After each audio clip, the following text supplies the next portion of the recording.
तुम्ही पाहत आहात MCN न्यूज मराठी। बुलढाणा जिल्ह्यातील नांदुरा शहरातील माहेश्वरी समाज बांधवांच्या वतीने 4 जून रोजी माहेश्वरी समाजाचा उत्पत्ती दिवस म्हणजेच महेश नवमी मोठ्या आनंदात आणि विविध कार्यक्रमांनी साजरी करण्यात आली। यावेळी सकाळपासूनच स्थानिक श्री बालाजी मंदिरामध्ये विविध कार्यक्रमाचे आयोजन करण्यात आले होते। पहाटे 5:30 वाजता प्रभात फेरी तर 7 वाजता महादेवाच्या पिंडीला महाअभिषेक व विशेष पूजा करण्यात आली। यानंतर दुपारी गुणवंतांचा सत्कार आणि मार्गदर्शन हा कार्यक्रम आयोजित करण्यात आला होता। या प्रसंगी विविध विषयावर मान्यवरांनी समाजाला मार्गदर्शन केले तर दुपारी 5 वाजता श्री बालाजी मंदिर येथून भव्य शोभायात्रा काढण्यात आली। आकर्षक रथावर भगवान शिवची प्रतिमा घेऊन वृंदांसह समाजातील सर्व स्त्री पुरुष या शोभायात्रेत सहभागी झाले होते। या शोभायात्रेचे शहरात ठिकठिकाणी भव्य स्वागत करण्यात आले।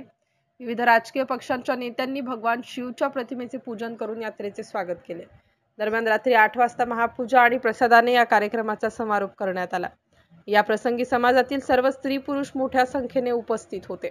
MCN न्यूज मराठी करिता महेश पांडे, नांदुरा।